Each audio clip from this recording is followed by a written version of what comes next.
मतहरा coaching में है गे मैया पढ़ाई के मन में आस कर रहे छे। मतहरा कोचिंग में है गे मैया पढ़ाई के मन में आस कर रहे छे। पढ़ाई के मन में आस कर छे। पढ़ाई के मन में आस कर छे।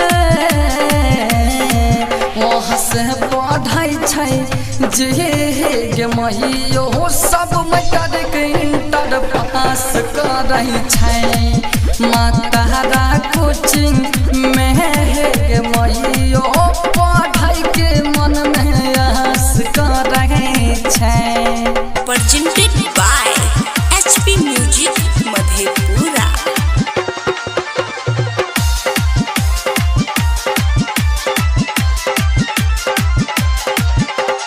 अजय दीवाना दीवाना मलमल मलमल मलमल।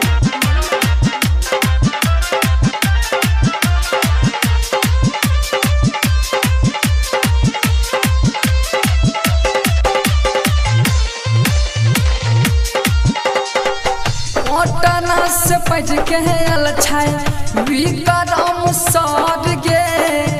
हॉस्टल कोचिंग खोलन है छे गे बिशनपुर नगर में। मैया गे पटना से पढ़ के आयल छे विक्रम सर गे। हॉस्टल कोचिंग खोलन है छे गे बिशनपुर नगर में। रमेश सहराजी गे एडमिशन खातिर विद्यार्थी के इंतजार करे छे। मतहरा कोचिंग में है गे मैया पढ़ाई के मन में आस कर रहे छे। Presented by HP Music Madhepura.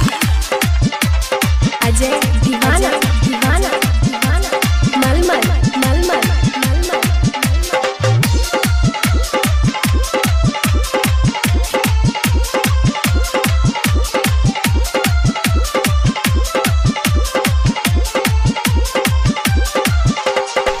सबके गे पढ़बै छे मैया अपना समझ के। ध्यान से पढ़बै छे गे बोर्ड पर चढ़ै के। गे गे मैया सबके गे पढ़बै छे गे अपना समझ के। ध्यान से पढ़बै छे गे बोर्ड पर चढ़ै के।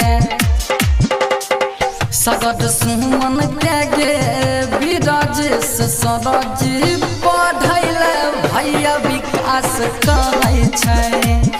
मतहरा कोचिंग में है गे मैया